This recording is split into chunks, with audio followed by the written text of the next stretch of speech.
What's poppin', everybody? Hello and welcome to Popcorn Culture. My name is Ben Carlin and I am your host. Here with me today is my brother Jay, who will be in every episode. That is me, high fashion expert, other host of Popcorn Culture. I'm gonna gleam past everything you just said because what you are wearing right now is a fit. It is a fit. It is, as the kids say, it drips. Do the kids say it drips? I believe like drip sounds like a negative thing. No, I think it's a positive. Like, that drips like that leaky. That's a leaky faucet. It's dripping. It's a problem.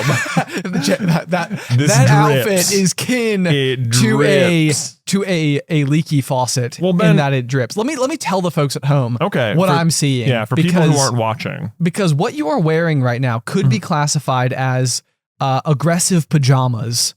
Well, going out pajamas. I will say the face on the pajamas, which is of Mickey Mouse, is of a more aggressive Mickey Mouse. I see. Okay, yeah, okay, that's true. So let me give people like some words to help describe the multicolored Mickey Mouse themed camo hoodie and pant set that you are currently wearing. That's what I'm wearing. That's what you're wearing. So what I'm seeing and hearing with your visual display of aggressive pajays is that despite my best efforts to take over as the fashion icon of the pop, you are like making a real stab at my title here. Well, here's what happened, Ben. You've been talking big talk about your desire to stretch your old-fashioned legs here on the pop, as it were. Yeah, I might even buy a band t-shirt. You might. Wow, look at you. I know. That drips.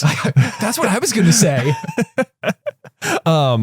But apparently what I didn't realize when you said you wanted to like strut your fashion stuff was that apparently what you meant was strutting all of your amazing Mickey Mouse gear out onto the pop. Yes, indeed it does. Yeah. So, because in consecutive weeks here, you've had Mickey Mouse themed shoes. Yep. And you had Mickey Mouse themed pants. Yep. And I was like, oh, okay. I didn't realize what game we were playing. Jay, I have to tell you about my unlucky Mickey Mouse pants. Oh, okay. All right. Like, because, well, I wish there was more of a story to it, but the big thing is that I bought those because I was getting married at Disney. Brought it up before. Yeah. You know. I bought these while you were getting married at Disney. Hey, nice. Fun fact. Look at that. Yeah.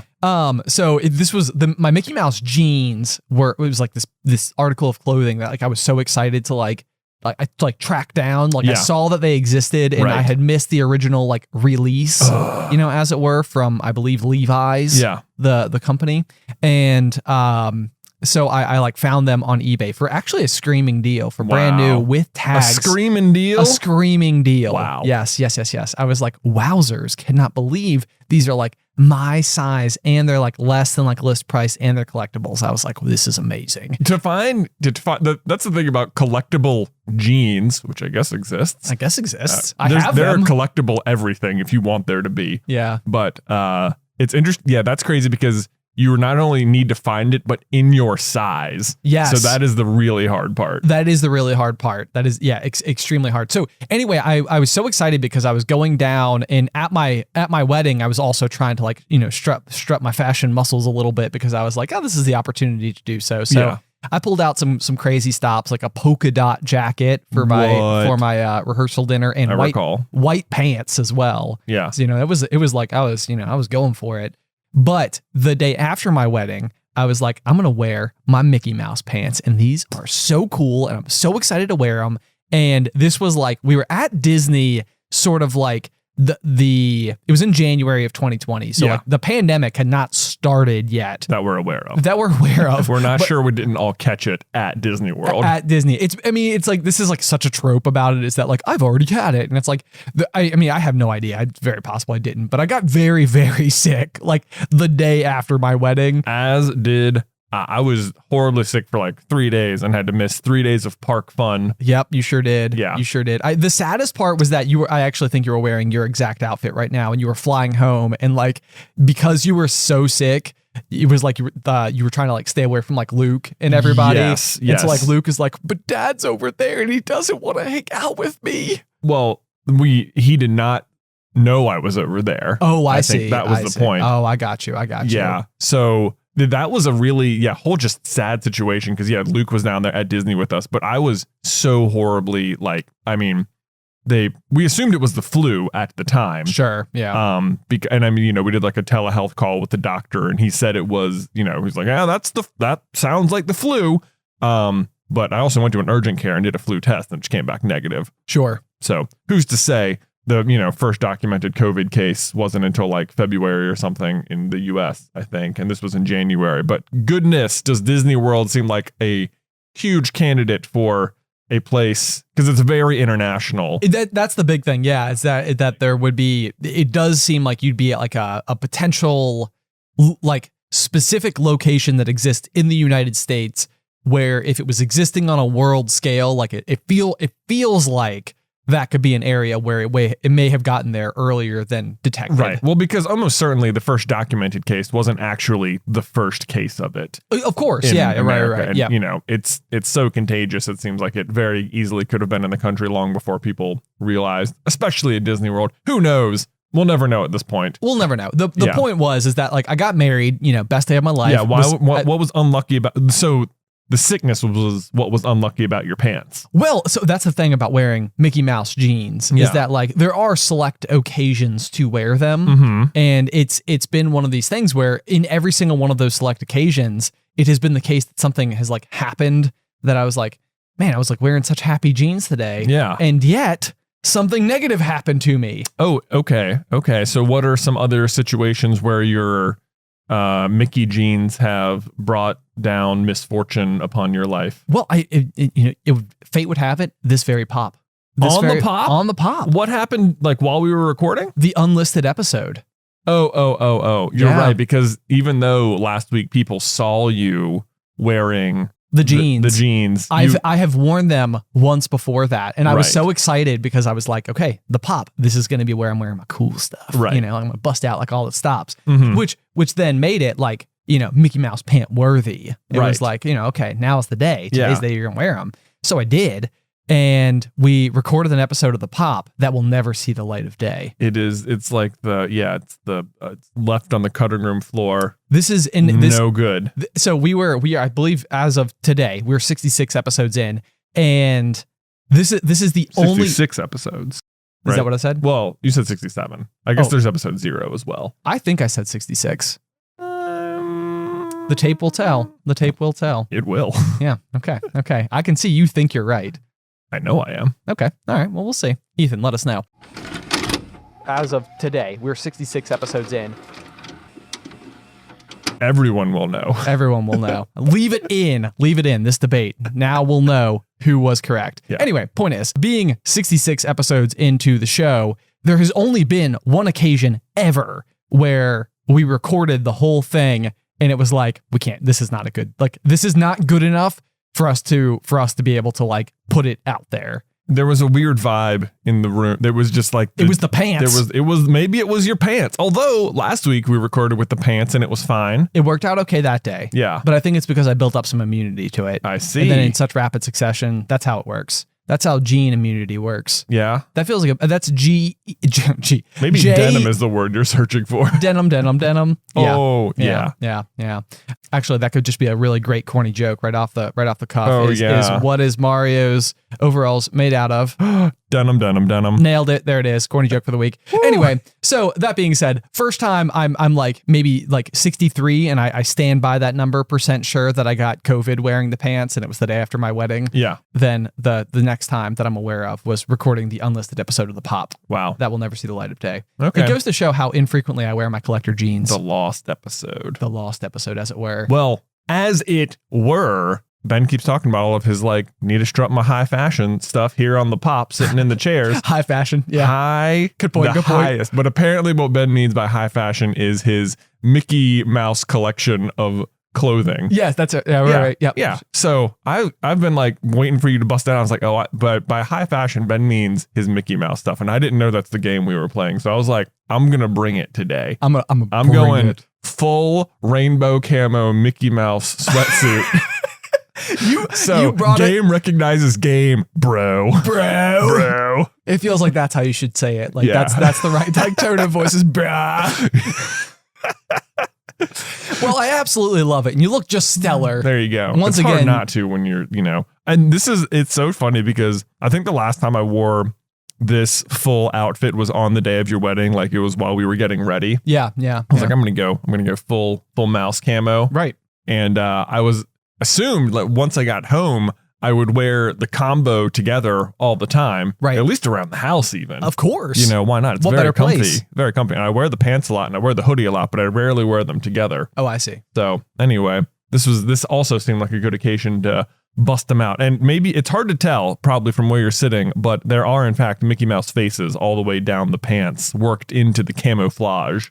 Goodness gracious. Yeah. It just keeps getting better. It just keeps getting better. Lots of apparently Mickey Mouse fashion happening on the pop.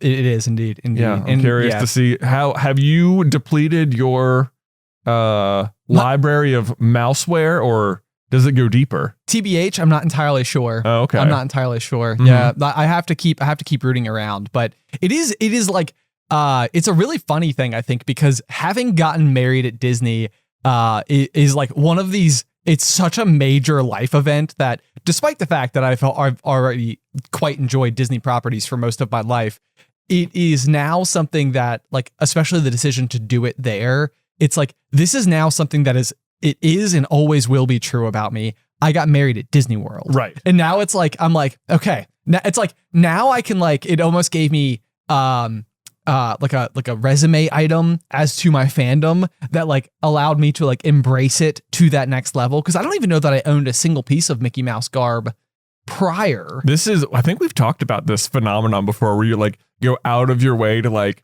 I really want this, but I need to adjust the circumstances so everyone knows it's okay. It's the most true thing. Yeah. It's like, the most true I thing. want to own I want all of my kitchenware to be Mickey Mouse themed and Disney themed, but people are going to think that's weird. But if we get married at Disney World, then they'll just be like, we got married at Disney World. I'm like, oh, that's so romantic. I get on brand. It's on brand. Oh, Yeah. I see. As Like, if the fact that we already talk about Disney movies for a living is not enough. isn't enough. Right. Yeah. Not a social qualifier. Right. That's good enough to decorate the office this way. Right. Not good for your home. Right. What? Nonsense. Nonsense indeed. Yeah.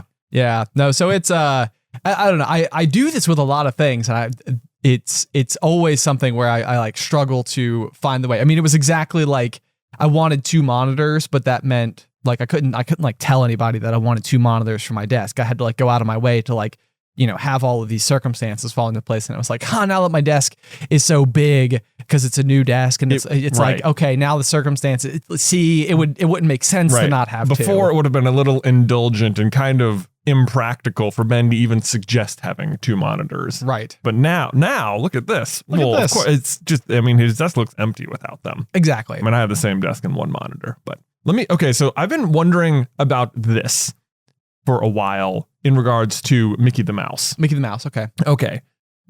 Mickey is one of the most interesting characters to me. For one, he's like one of the 2 most recognizable characters on the planet. I think Pikachu eclipsed him recently. Wow. I think so. Both mice, but Interesting. What is it about mice that's so like I don't know. pervasive? I don't know, because if you see a real mouse, you're like, oh, Nobody's delighted. nobody's happy to see a real mouse. Pikachu, Mickey, boom. Yeah. Can I have a quick sidebar on that exact point though? Okay. Because that was something when at my first job at Petland, I frequently had to sell mice because people would feed them to their reptiles. Right. And at first I was like extraordinarily squeamish about it. And people Yeah. were like, you know, because they would come in, it's so commonplace. I mean, it like they would be like, I need like 6-feeder mice or whatever. And I was like, okay.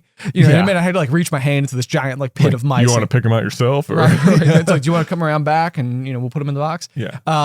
It was very like upsetting. And then as time went on, like people would buy like rats for like similar purposes, which are much, much bigger mice. Yeah. If you're unfamiliar. Again, you sort of like just like you get like acclimated to it, you get used to it, and it's like, okay, like I guess, you know, like I can handle these, no problem. But that being said, I am just wildly terrified of actual wild creatures. Yeah. Like I've handled hundreds of snakes in my day, but if I see a real snake in real life, like I am scared. Like I am not touching that. Yes, it is like I would be jolted, I would be nervous, I'd be sweating, Mhm. like fight or flight. It would be flight. Like I want to get away from this situation. Yeah. So anyway, That's my take on. Also true for mouses. For mice. Mycin. Mycin. Yeah. Yeah. It's the obvious plural.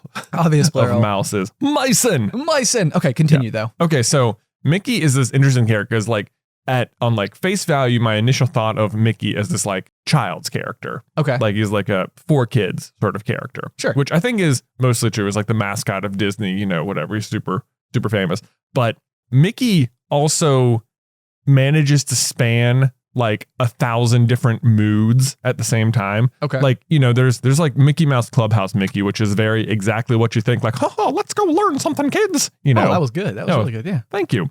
But then there's like the Mickey on my hoodie right now. It's just sort of like angry Mickey. Like you would never think of like Mickey for kids as being like having like an attitude or something. So which I guess is exactly what I was going to say. Yeah. Right. Serious dude. Yeah. And then there's like Mickey cartoons where it's like very meme-ish and kind of got this like gritty quality to it. Yeah. Like I guess the question is like, is Mickey Mouse cool? Like, oh, I think so. Yeah. I think so for sure. Yeah. And I think that's like largely what I've felt like I've been able to embrace is that like, just like with anything, I mean, there's all sorts of different, you know, scales and versions of it. Yeah. You know, and certainly I think it's like the type of thing, what's so great about it maybe is as a character is that it can span from like your son, Luke, who is 3 and can like watch all of these stories and everything. But then as an 31-year-old adult, I see a pair of jeans with his face all over it. And it's like, awesome. Gotta have that. Gots to have. Yeah. Like what is it about Mickey Mouse that allows like such a span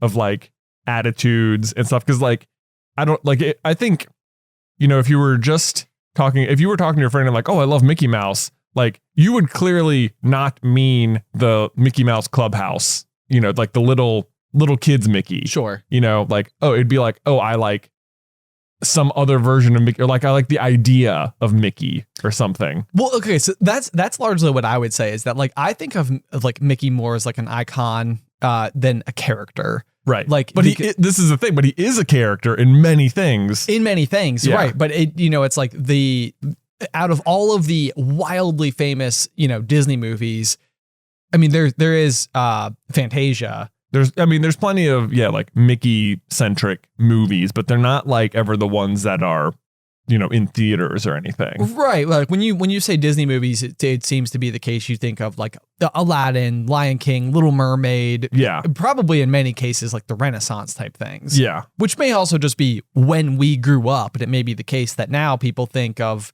Princess and the Frog, Tangled, Frozen.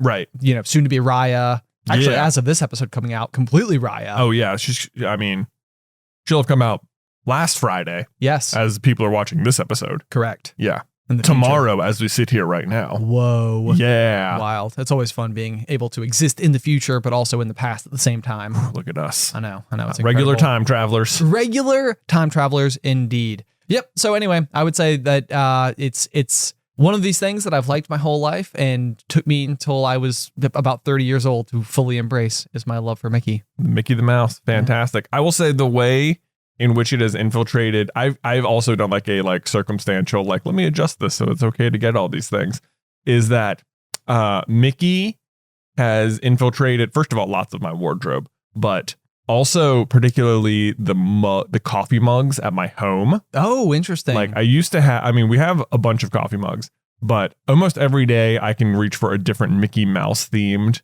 coffee mug. Okay. That I would normally reach for one of them first. And if they're all dirty, which is pretty rare, then I'll go for something else. Okay. But like we've made it this weird tradition that every time, not even weird, but every time Beth and I go to Disney World, we're like, we need to get a new Mickey Mouse mug. Okay. So I love the idea that eventually all of my other mugs will dissipate and be non-existent and I will only have Mickey Mouse mugs. Love it. Yeah. Love it. I dream about a future day where like Luke's friends talk about his parents' Mickey Mouse mugs. Whoa. You know, wow. like they've been to the house. They're like, oh yeah, don't your parents have like all Mickey Mouse mugs? Like that's so cool. It's so cool. This is what I'm aspiring to. That is exactly what Luke's 12-year-old friends will say. We want even older friends. I mean, this needs to be like, oh yeah, this is like, I'm thinking like teenager friends. Oh, even. Wow. Not That's preteen. what we're aiming for. Okay.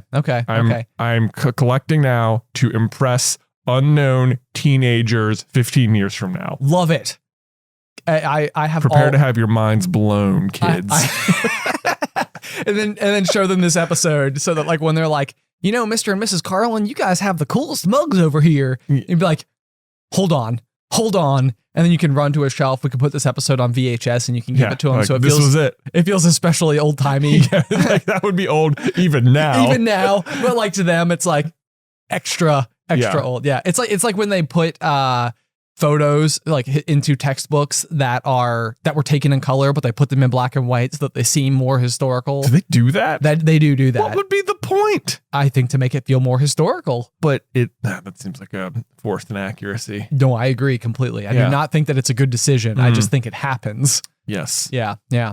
So anyway, what's interesting about this though, so the commitment to like Mickey, I think for me is there's been like a roller coaster that I've probably been on in my life, but I feel like through most of my adult years, I have tried to be the most like almost non-specific person possible.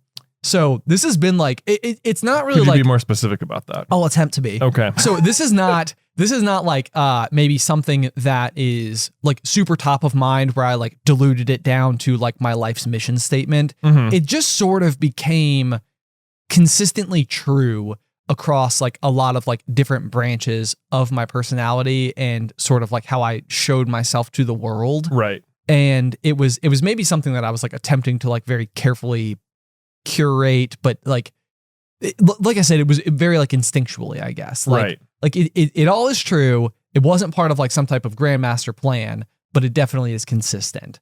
And it's almost like it was this goal to not be an overly specific person. Like I really didn't want there to be any aspect of my personality that was like so extreme or obvious that there would ever be a situation where somebody would be having a conversation about me and they'd be like, yeah, there's this Ben guy who like this, and it would be like some characteristic about me that you could be like, oh man, yeah, like he's like really blank. It was like I was constantly trying to be blank. I didn't want there to be an end to that sentence because I wanted it to be the case that like that there was that maybe this would be the idea is that like if your personality in some scenario or most generic state is a circle, it's like like that would be Emmett from the Lego movie. You just smoothed off all the edges. Smoothed off all the edges. Like there's nothing that like juts out into like one direction or another. Like I would say most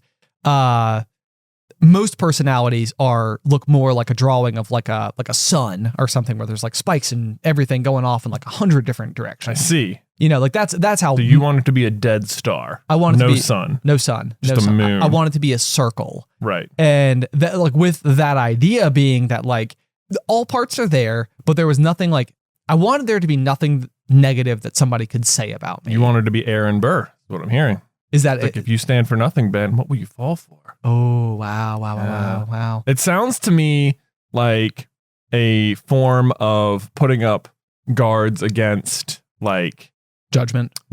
Like if I am not known, like anything you're interested in is subject to judgment from other people. So if you just appear to maintain or have the appearance of someone who cares about nothing, it is difficult for you to be judged. It's like, you're right, like a circle, like if there's spikes coming off that circle, someone can grab one of those spikes. Exactly. But if it's smooth, there's nothing to grab onto.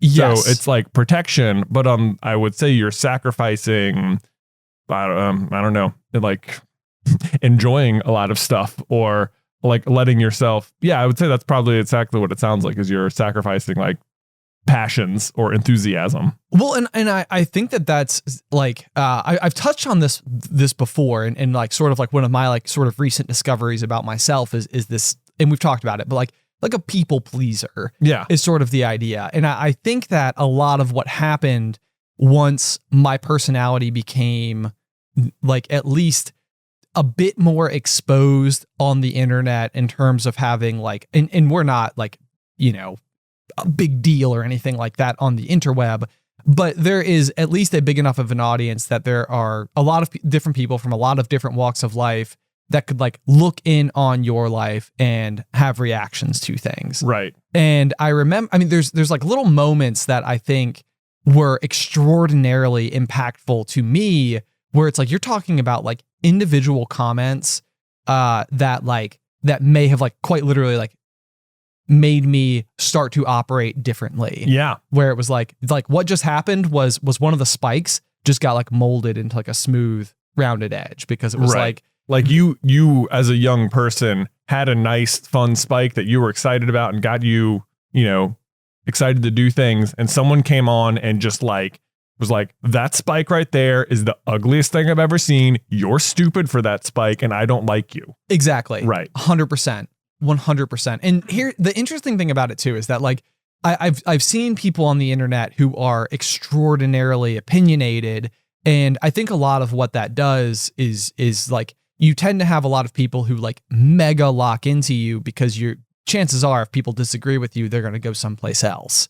And so if you're mega opinionated, then usually all that's left is like the people that, in at least in some manner of speaking, have a similarly shaped spike to their personality. And it's like they fit together. Like it's like, okay, I agree with you on all of these things. So like our spikes align, so to speak. But I remember there was one day, and like, I mean, I've talked about this a lot too. Like I've always really enjoyed like chopping wood. I think that it's like an activity that I just like, I feel like I took like wood shop in high school for 2 years. Like, you know, it was, I've liked being around like wood. Like, I feel like it's just like something that like kind of speaks to me in this like really positive way. Like it, I don't know, it makes me happy. I feel calm or at peace. And I think splitting wood itself is like an activity that's it's not very complicated, you know, when it's like replicable and it's got like that like layer of like physical aspect to it that like I really like. Yeah. But there was one day where I had a friend who was living out on like 100 acres of land, and he heated his home with a wood stove. And so he was like, hey, like I need to like get some firewood. Like, do you want to like bring your truck up here and like we can go out, like we can like, you know, find like a fallen tree or a dead tree, and we'll cut it up and we'll be able to chop the wood. And so I remember like posting a video to my Instagram, basically like using my chainsaw to like cut up a tree. Right. Sure. So that we could like split it for firewood. Yeah. And this was like one of those like rare moments where it was like, I had done something that like apparently many people had like an inverse spike to mine. So all of a sudden it was like, this like rubbed people like mega the wrong way. Chopping wood? Well, it was like the process of like using a chainsaw to like cut up a tree. Okay. And I think that it was like sort of this idea of I think the angle that people were coming from was like environmentalism or something. Okay. In like the idea that like I was like chopping a forest, which was, let me assure you, I am incapable of. Yeah. But the fact of the matter was, it was like something that like I was like really excited to like share this, because I was like, you know, I went out and bought like a chainsaw, and I bought like a nice one, you know, like it was far and away way nicer than anything that I needed based on the kind of application I would ever be putting it to. Right. You know, it's like a real one that like a woodsman might use. And I have it for like occasionally trimming branches, you know, my Christmas tree once a year. Right. But in this particular occasion, I was like, I'm going to go put this thing to work. Like I'm going to get to like, you know, take a full fallen tree and go through and chop it into like little pieces. I'm going to go split all the wood. And it was very polarizing. And I think that reaction to me had such like a massive impact where it was like, I can't do this anymore. Like, this is like not an acceptable, like in order for me to like maintain that like round shape, it's like, I need to stop doing this. And so it was like, okay, you know, and so like it's not, I mean, you know, it's not like so extreme to the point where like I wouldn't still go and like cut down a tree in order to make firewood out of it that's going to be used for like a very specific purpose, you know, whatever. Like, for what it's worth, I'm never going out and cutting down trees for sport. You know, like I'm not hunting trees for the thrill of the hunt. Right. But you know, it's something that like, I think that it like was a spike of mine that I put out there that I realized that like people did not like. And it was enough for me to be like, okay, like now this is like something that like, you know, I would not share anymore. Like I like, it needs to be something that is like, you know, Like I wouldn't even want people to know that it's true about like maybe something that I've done. Like, so I need to lop that off. And similarly, I had an occasion last summer, I believe, where I went fishing in Vermont. Right. Did we talk about this? I don't know. We may have. Okay. Anyway, the point is that like this was like another occasion where like we grew up, and I remember like the very first time Dad ever took us fishing. Yeah. Where Dad won the child training fishing lottery. Like, I could not believe how, like, I look back on this day and I'm like, wow. That worked out so well for Dad.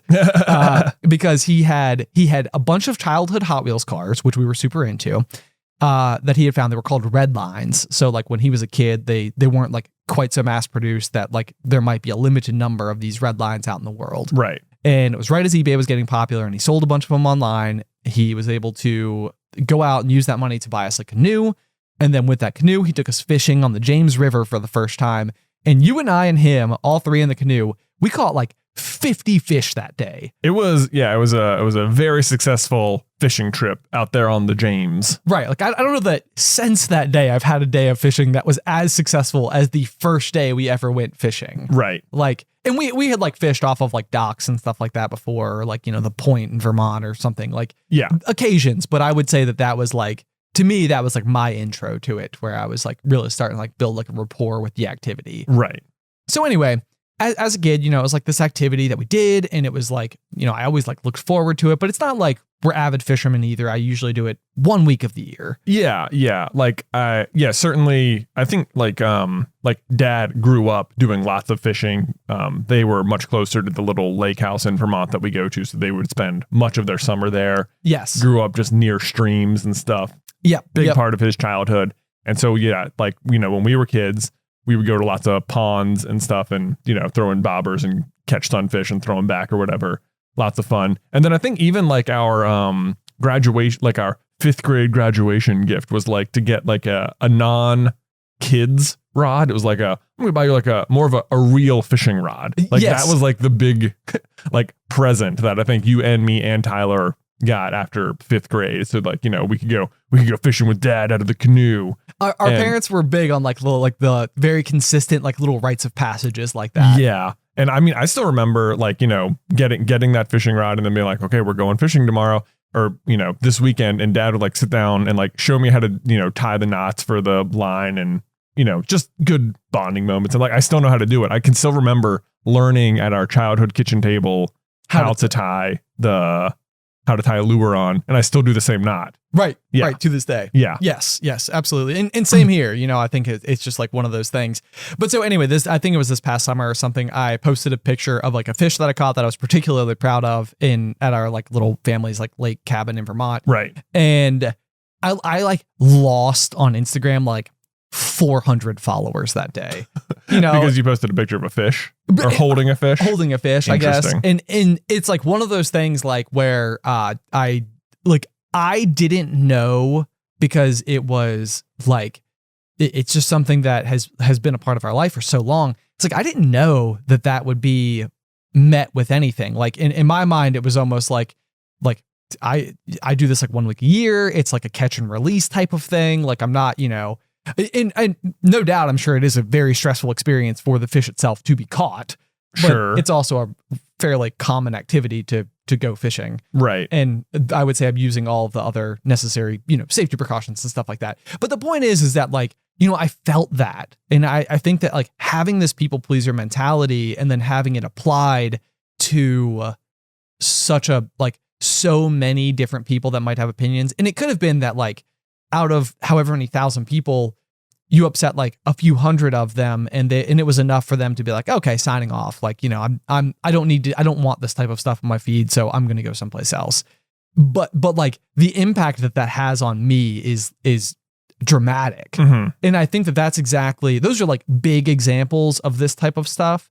But I would say throughout my life and in my like adulthood, it's been watching and learning any type of moment where maybe I was like rubbing somebody the wrong way because of maybe like a belief that I held, an activity that I did, over interest in something, where it was like, it's like, ooh, no, see, like by being by having that spike, it's a burr to someone else. Sure. That's actually kind of funny, specifically. Yeah. Because his name is Burr. Aaron Burr. Aaron Burr. Yeah. Yeah.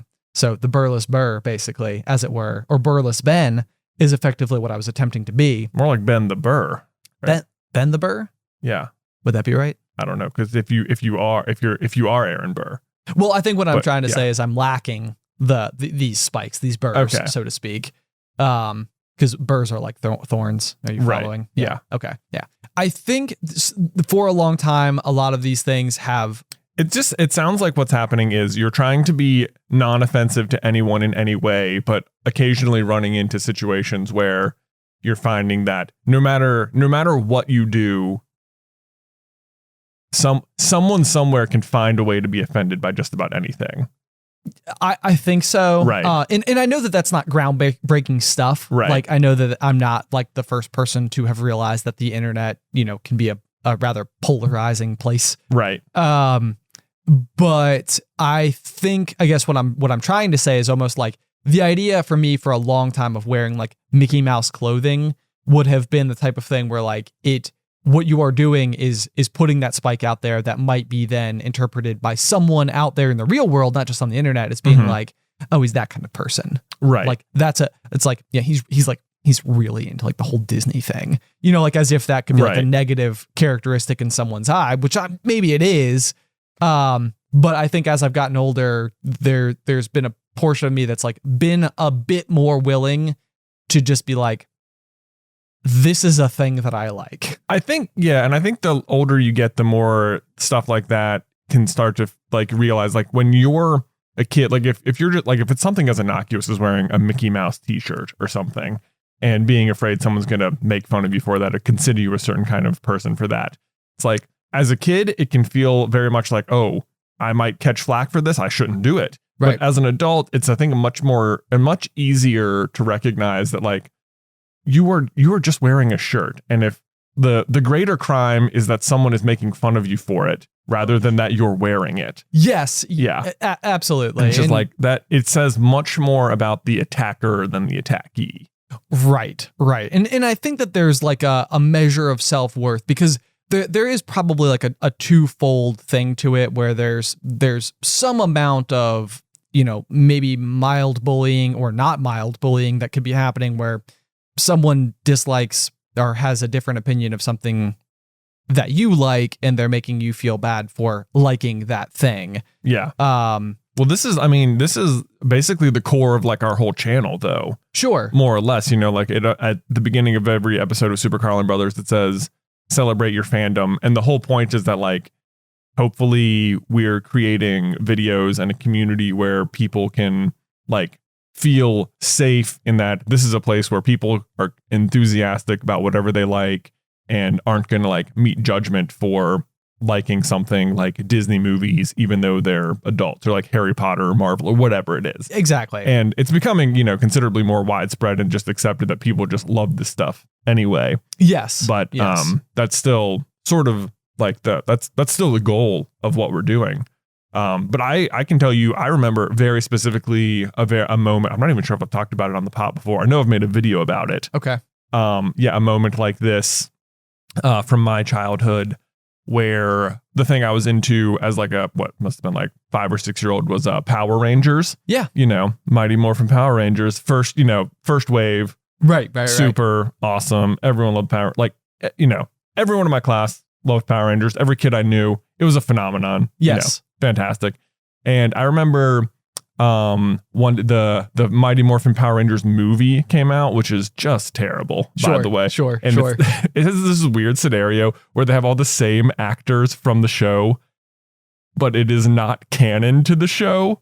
Like the movie happens and then in the show, they have a different explanation for how they get the same powers. Oh, got it. Okay. Yeah. So this was almost just somebody somewhere being like, hey, what if we make like a feature length movie out of it where we tell a story, but also it has nothing to do with the show. It's just the same people. So, yeah. Like if you watch the show, there'll be they will get the exact same powers and same Zords, different explanation entirely. That movie, just whatever. That's just for fun. I feel That like we was just watched for it fun. a lot as kids, though. I mean, I remember finding out about it and thinking this is the coolest thing. I remember asking like our parents if we could go see it on opening night, and they were like, yes, and then we didn't, and I was like, But anyway, our grandparents were in for Thanksgiving. Okay. And we went and saw it with them a few weeks after it came out. Okay. Whatever. And so the day after Thanksgiving was the Christmas parade in the town we grew up in. Okay. And I was in the Christmas parade for, our Cub Scout troop or whatever. Sure. And I get to the parade and I'm sitting there talking to my buddy,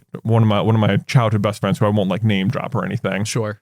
But I'm like, oh man, guess what we saw last night? And I'm like telling him all about the movie and like all these cool parts and like all my favorite parts. And he looks at me and is like, Power Rangers are stupid. And I was like, I remember to this day the gears in my brain like grinding to a halt, and like the mental gymnastics I was having to do to like suddenly adjust to this reality. It was the first time I remember outside social pressure dictating what I liked rather than just my own personal enthusiasm. Right. And it was like the worst because like I did not believe that. Like I was like, that's not true. Like Power Rangers, you were wrong. But it was like in that moment, it was like my brain immediately understood like if you were going to continue to be considered cool, you were going to have to adjust to this reality now, like in the next 3 seconds, and it was like, that was impossible. Sure. And I remember just hating that feeling. And that was probably, I went through a very similar situation where I was like, I'm just going to hide these spikes or whatever for like a long time. But I would say that rather than just like not letting them exist, it would be more like, not imagining like a 2-dimensional drawing of a sun, but like a sphere. And it was just like, I'm just going to let all these spikes grow that on way. The back. Like, interesting. They will grow and I will like them and privately, and I will not let you tell me what I cannot like, but I will also not let you know that I will feel ashamed about it.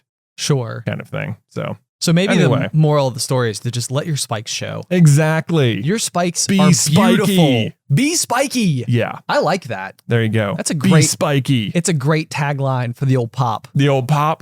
Don't forget, guys. Be spiky. Be spiky. I like it. Yeah, that is good. It is good. I like It is that. good. I hope everybody at home is thinking about right now something they're like, there is this thing that I really like that I don't let the world know. And it's like, you know what, guys? Hey, be spiky. Be spiky. And I'm proud of you for being spiky. Oh, thank you, Ben. Thank you, Ben. Yeah. Yep. Way to do it. You've been spiky your whole life. I've been, well, maybe it's been obvious to you. Yeah, maybe. Probably. Probably harder to hide your Yeah. spikes from the people you've lived with. Yes, probably. But that's okay. That's okay. I love you and your spikes. Oh, thanks, man. No problem.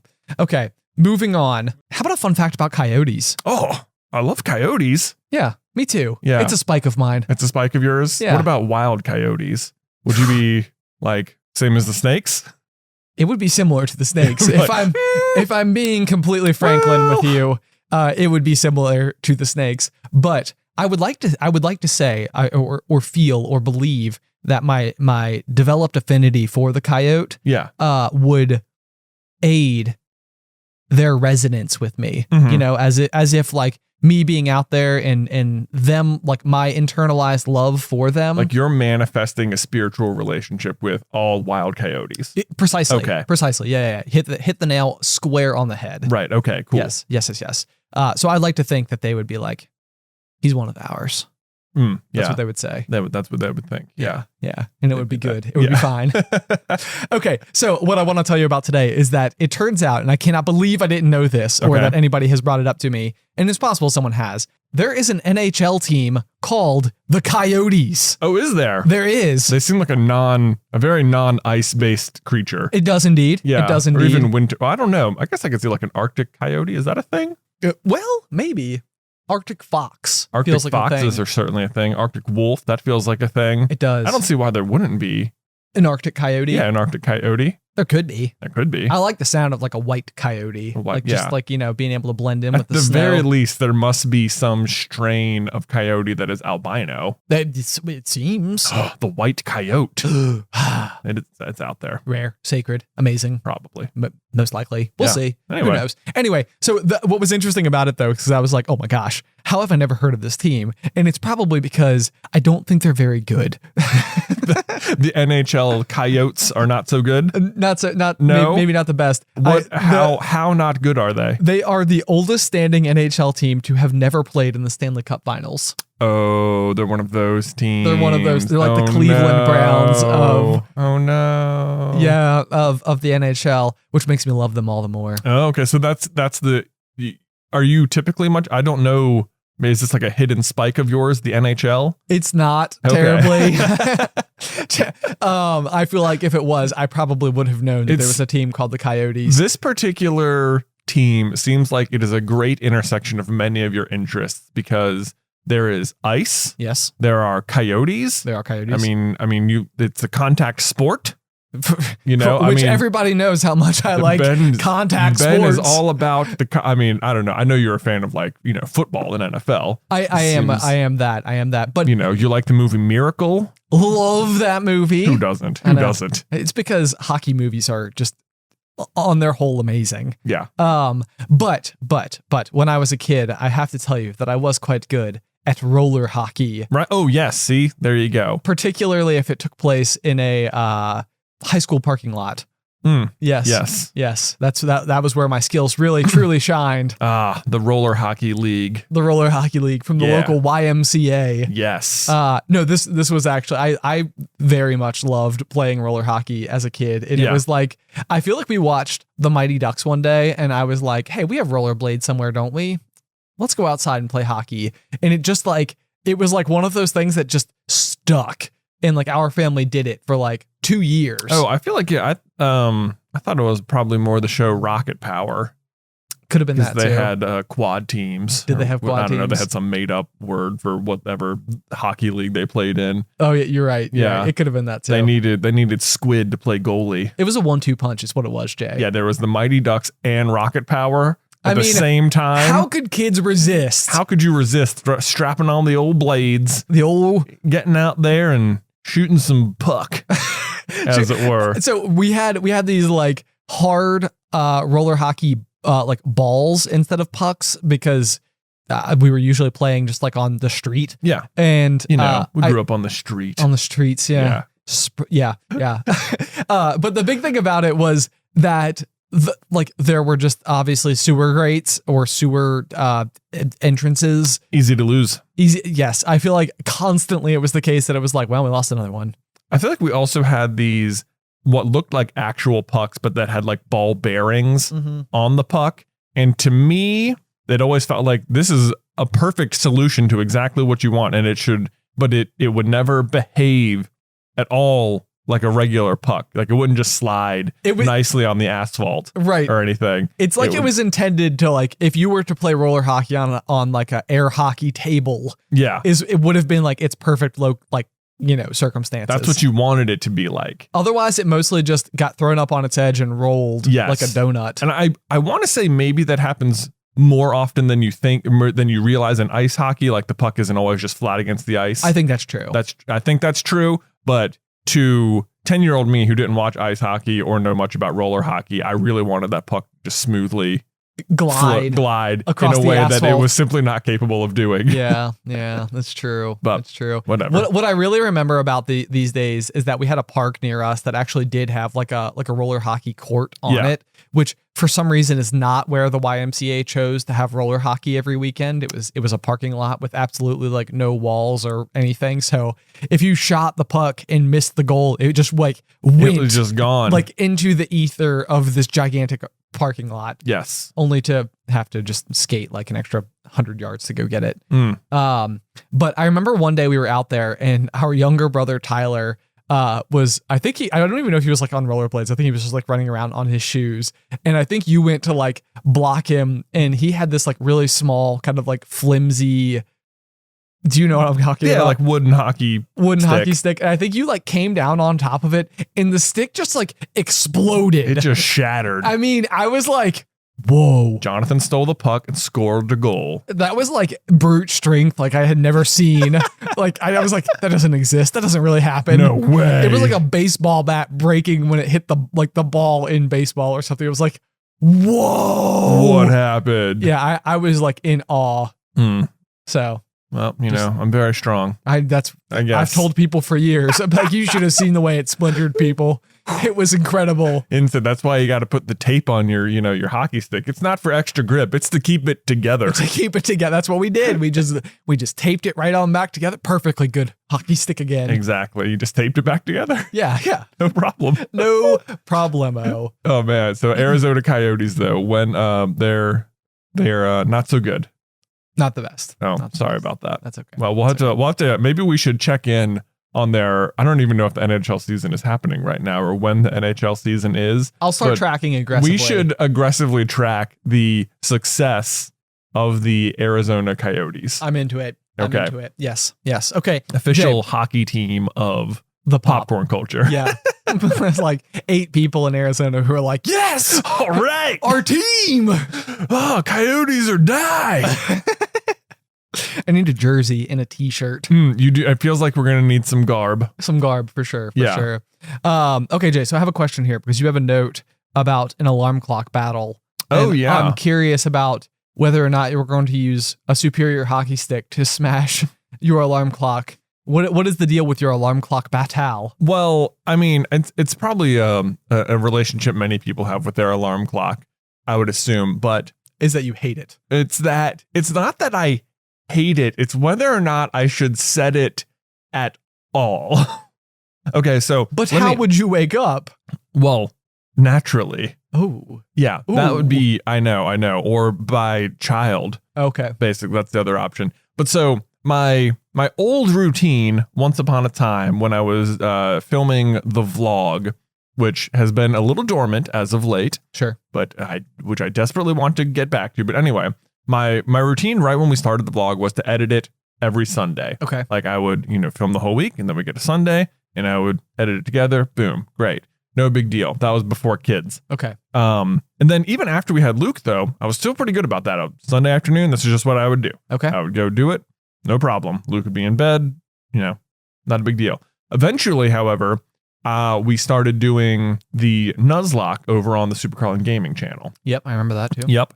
Right. And so my way of filming that was to like wake up at 6 a.m. and I would film it.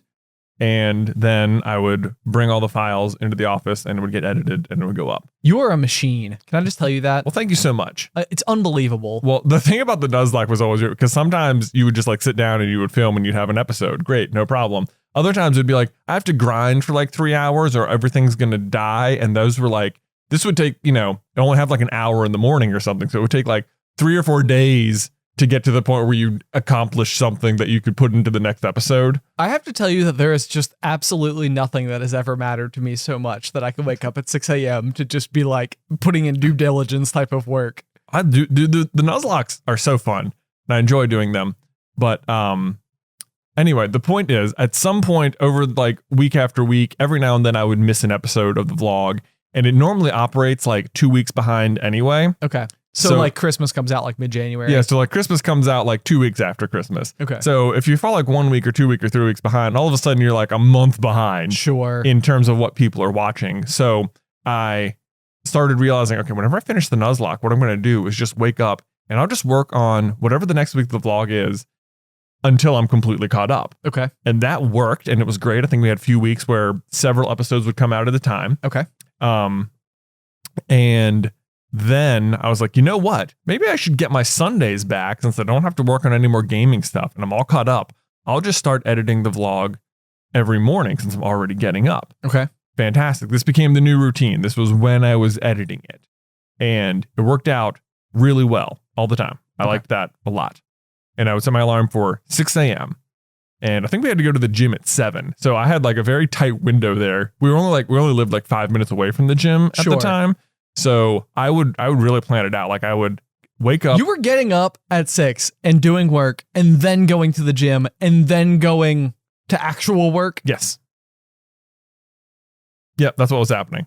Goodness gracious, my friend. Like wake and just to like time it out because you have to allow time to get to the gym. So I would wake up and I would put on all my gym gear. And I would have set the coffee to, start brewing at 6. So the moment I woke up, it was brewing and I'd walk down and just get going. I'm in utter admiration. Well, it's not like the good news is it wasn't really operating on deadline. It was just like catch up. So everything was just bonus work, sure, which was great. But then we get to the twins. They arrive. Yeah. And they totally throw a wrench in my whole waking up early schedule because I'm waking up several times a night. Yeah. And no good. Okay. Can't do it. Can't do it. Can't do it. Can't wake up early and work on stuff anymore. Okay. Like that's just gone. The vlog basically disappeared. The gaming channel largely went dormant as well. Part of that was because of COVID and just being at home and stuff.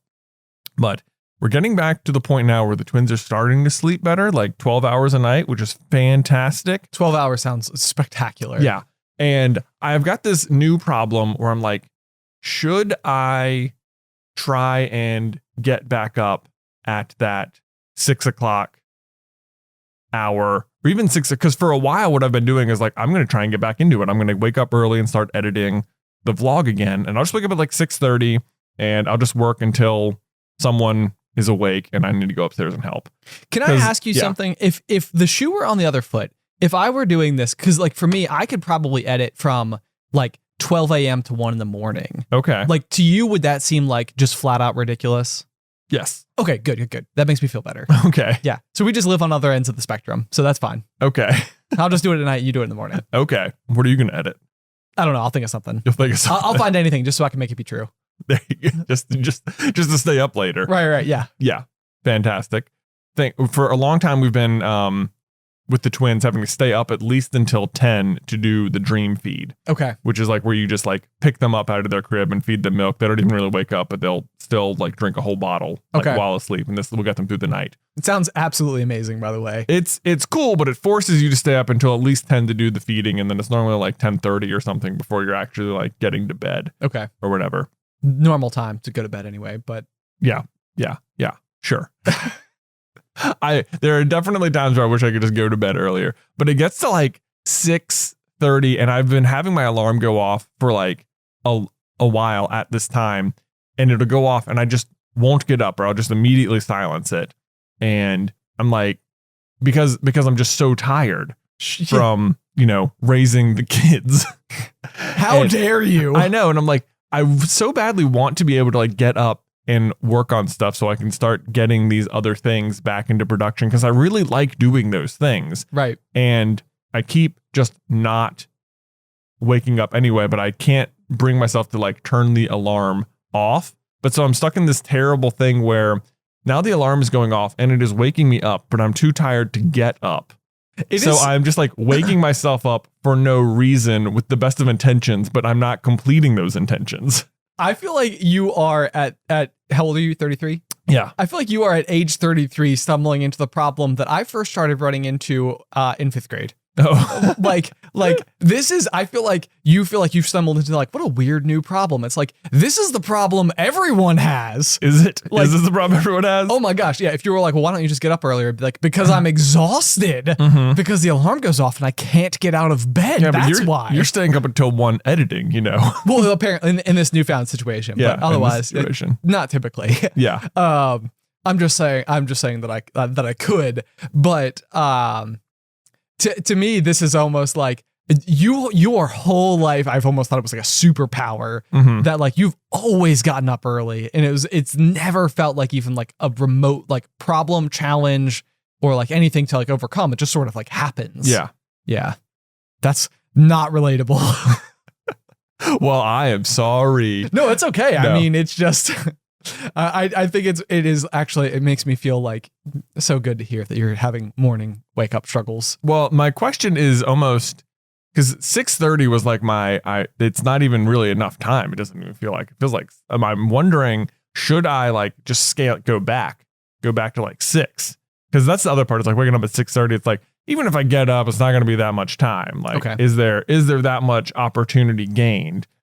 If I back it up back to the original 6 o'clock hour, now that the dream feed is gone, I could go to bed earlier and I could conceivably have more time to get stuff done.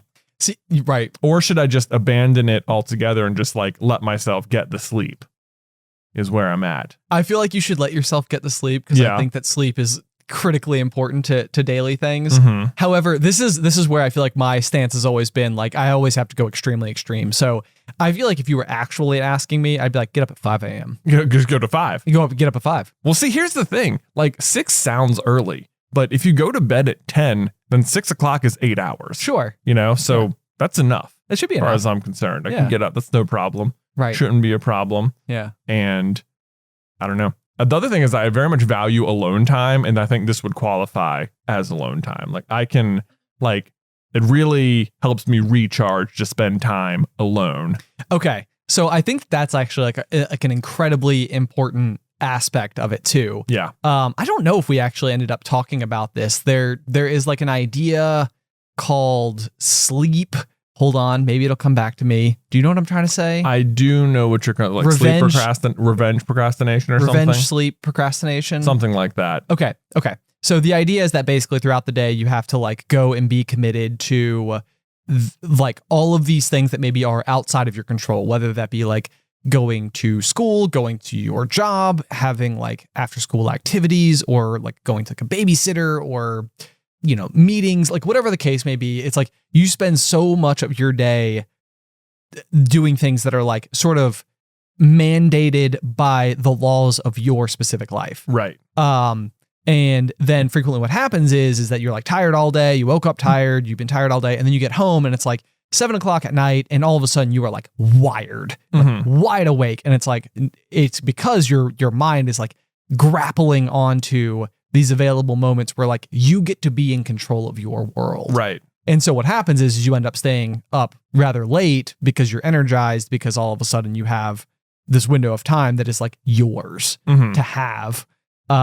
And then you stay up so late that you end up waking up the next morning extremely tired, and you spend the entire day extremely tired again. Right. And that's revenge sleep procrastination, something like that. There's a term for it. It exists. Yeah. Is it that I guess the way I understood this concept was that you constantly will look at the clock and even be tired and know you should go to sleep, but you persist with staying awake because if you go to sleep, your alone time or your like in control time will cease to exist.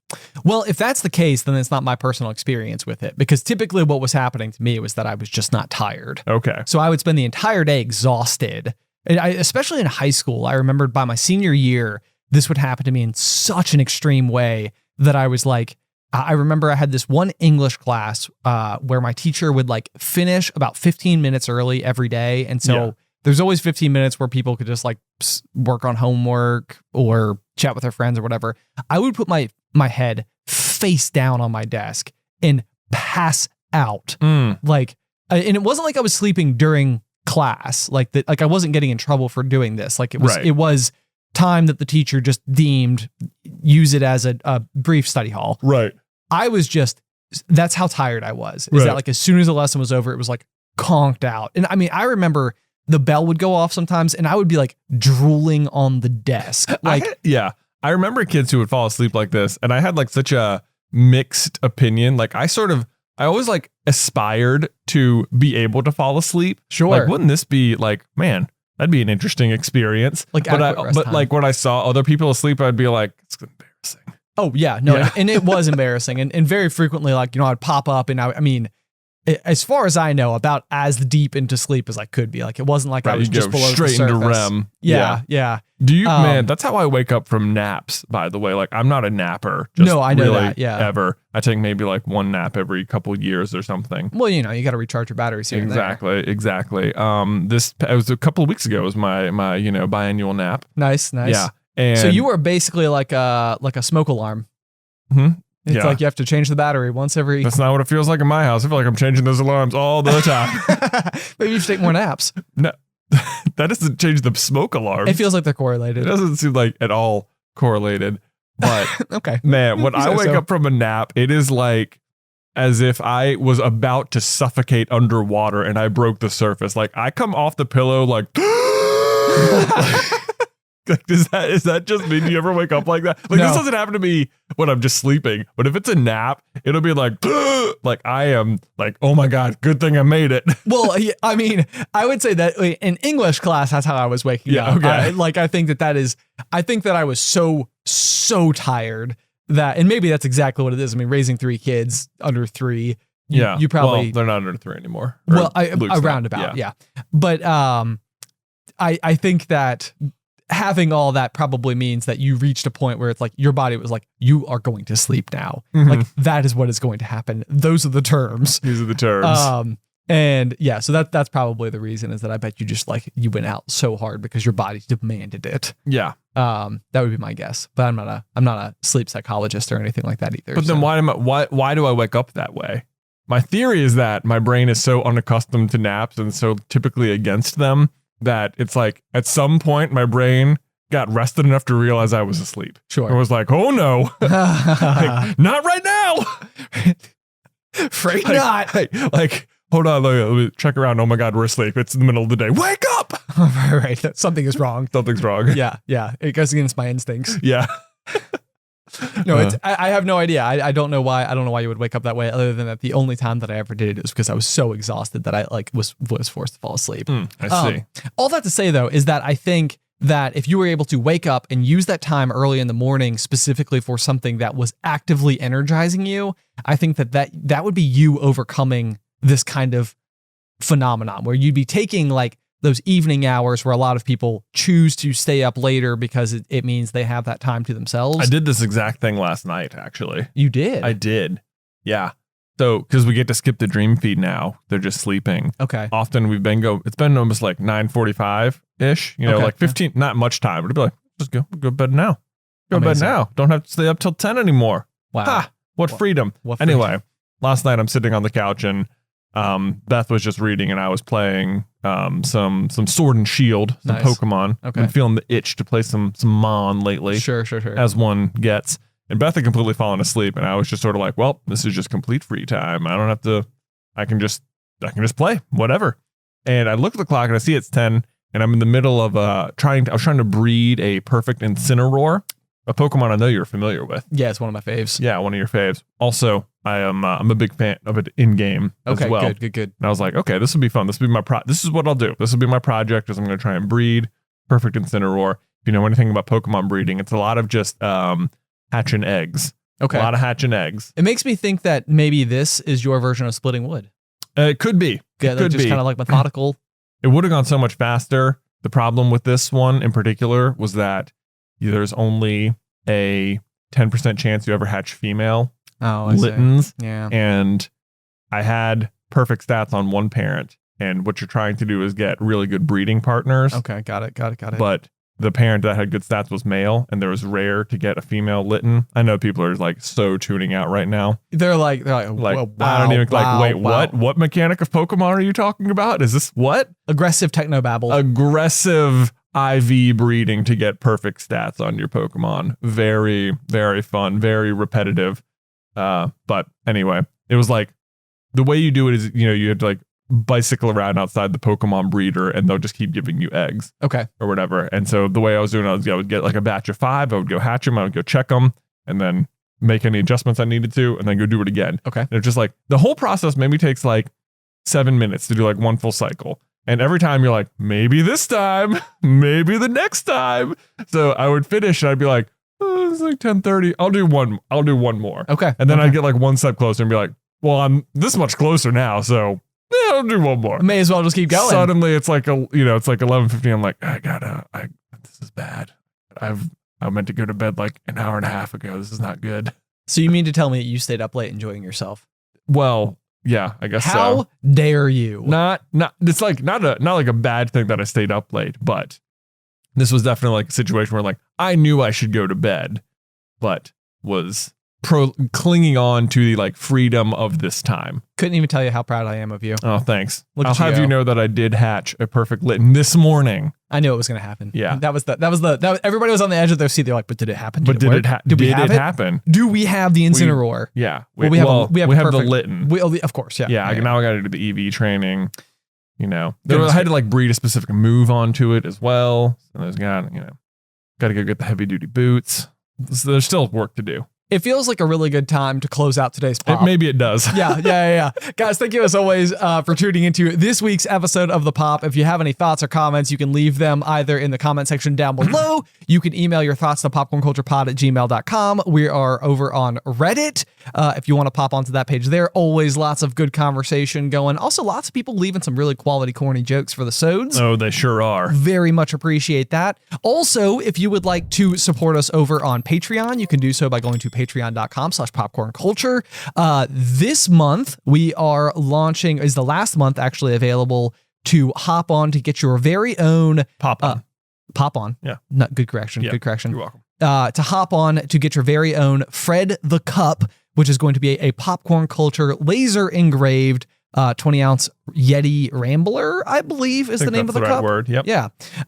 We also decided as a special added perk that there will be color options available. At the very least, we will have the color green, the color blue, and one additional color that will be polled over on our Patreon page. So if you've been on the fence and you're like, I really wanted one, but I wanted it to be a different color, maybe this is that final little nudge that you need. Again, that is patreon.com/popcornculture.